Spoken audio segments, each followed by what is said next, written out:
Right, Charles McGonigal, the former head of counterintelligence for the FBI's New York field office, charged in two separate indictments Monday for allegedly working for sanctioned Russian oligarch Oleg Deripaska. And McGonigal, a 22-year veteran of the Bureau until his retirement in 2018, faces conspiracy and money laundering charges. Entered a plea of not guilty. The government said they're going to turn over discovery in the next few weeks, which we look forward to reviewing. Charlie, as you all know, Charlie's had a long, distinguished career with the FBI.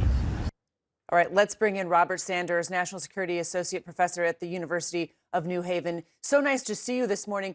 Professor, this sounds like something out of a spy novel. This isn't just a former FBI agent. This is a high-ranking former official who, in his job at the FBI, probed whether Russia meddled in the 2016 election and now is accused of working for the man who was sanctioned for doing just that. This is a serious, serious case here. It is, and it's very unusual for an individual at this high up, even as a retiree in the department, to be caught in this web and sanctioned. So your description of it as something right out of a novel is apt. McGonigal had already retired when he worked or allegedly worked with Deripaska.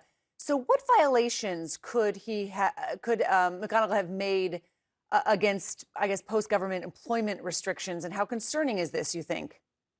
Well, it's very concerning. This was an area that emerged earlier this year through another media source's review of the DOD and individuals who work for the DOD and then went to work in private industry as contractors, and how they were paid and what they were doing. What the concern right now is that maybe this is migrating from the DOD sector to the IC, or the intelligence community, and the law enforcement community. That potentially gravely changes our ability to defend ourselves against individuals who would give technology that we need or interfere with our financial activities and support Russia in the fight against Ukraine. We have this statement from the attorney for the Southern District of New York. Quote, "This office will continue to prosecute those who violate U.S. sanctions enacted in response to Russian belligerence in Ukraine in order to line their own pockets." What kind of message do you think he's sending there? We're sending a very clear message. Now, this message started to be sent when Russia invaded Crimea in 2014. And the United States has used the Office of